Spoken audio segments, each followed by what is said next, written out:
Yo, peace and love, everybody. Today we have the Lakers Kobe 5 Protro Zoom Nikes. And I reviewed this shoe about 3-4 years ago. And at the time, the pair that I was sent, that's the resale pair right there. But the pair that I was sent was, that's funny, I'm covering the price. Like, I didn't want you guys to know how much I paid resale for. I don't even care. I paid like $300 for them at the time, and now they're more than that. But it is what it is. But anyway, I'm here doing these again because I was curious to see if the fives have improved over the past 3 or 4 years, and I can say yes, they have. And you could just tell by the overall shape that they're making them a lot better. And I love the Kobe 5. I really do love the Kobe 5. People didn't like them because they had, like, you could feel the zoom in the toe, like, kind of in a bad way back then. They were very, very prone to rips. And I think with the newer editions that they're making, they're not on that level no more. And I haven't even had a chance to hoop in them that hard for them to rip or do any of that stuff.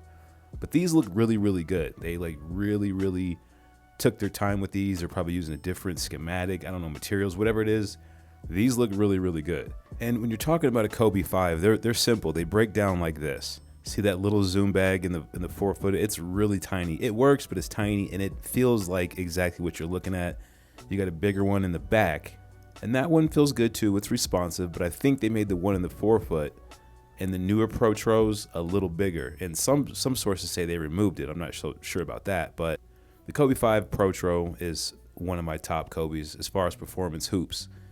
The shape of the shoe is the next thing I looked at because the one from 3 years ago, I'm going to link that video in the description. Make sure you guys check that one out because you will see there's huge differences between the pair I was sent then compared to the pair that I have now. And in the inside, I couldn't get the insole out. You guys know I hate pulling the insoles out of my shoe. It's hard to put it back in. I can never get it back in right, and then you got to walk around the shoe. I just don't like pulling them out. You guys know what the insoles look like. Again, watch my older video.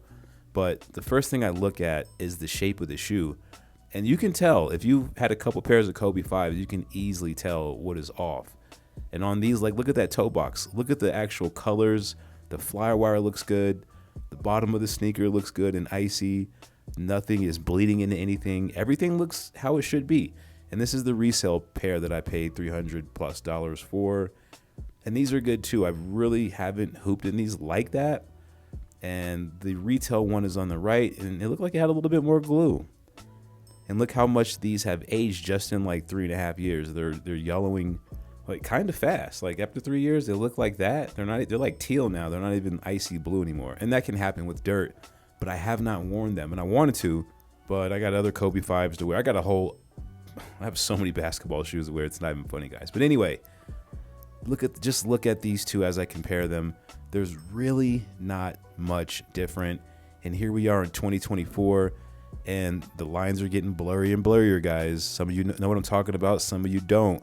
A lot of this stuff, it's getting to the point where who really cares, especially with the hoop shoes, because after 3 or 4 wears, you don't really know what is what. But it also gets a little tricky because these basketball shoes are meant to be played in, and the performance varies between all these different batches. So that's one thing to keep in mind. It's not always about the look on court. It's about how they perform. And you know I had to go put these on the gym for a little bit. It was interesting. I went 2 different days. This was the last day I was actually filming on my iPhone. And I know that has nothing to do with the sneaker, but I know most people, when they go to the gym, when they're creating content, they usually film with the cell phone. It's not really a camera. I stopped bringing my camera. But anyway, I've been very, very pleased that these past couple pairs of Kobe's that I got have been so exceptional. Like 3 years ago, I ain't gonna lie, they were trash. Like you couldn't really find a good pair. Maybe the 6s were good back then. Some of the Grinches were okay, but now the lines are getting blurry. And I do think it's a good thing, especially for the younger hoopers that are just like, they just want to hoop in the stuff that they see the NBA players hoop in, but they don't want to like break all their parents' pockets, even their own pockets in some cases. You know, and back in my day, you couldn't buy alternative Jordans to play basketball in. It's either your parents bought you the Jordans to hoop in, or you just didn't get them. You had to settle for like a lower tier sneaker. In my case, it was something that was like $40, $50 right out of the PX. Sometimes even pay less, you know what I'm saying? God bless my parents, though. They taught me a lesson with all that. And the question that I get the most on social media is hey, Colo, I play ball kind of seriously. Are these going to hold up? And I always say yes. And by the way, this is now me shooting on a Galaxy S24 Ultra. And you see the guy that decided to hop on the court with me. I mean, I know it's not my gym, but he's seen the phone on the ground. It's like, come on, man. Let me give me like 5 minutes to run around. Like, I'm not even excited no more to do this. So look at him. He's got his Hirachis on.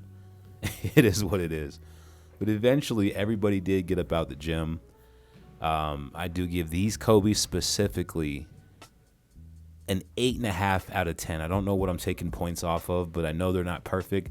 The right shoe's tongue was digging into my foot, but I've noticed that's not the sneakers. It's something how I'm doing my socks or how I'm putting the shoe on. But overall, the shoe is very, very good. I would buy a pair if I had to play ball, like an indoor league or something like that. They're amazing. But I'm out, guys. I'll catch you on the next one. I do have some more content, so stick with me. Follow me on IG. Peace, love, and light. And I'm out.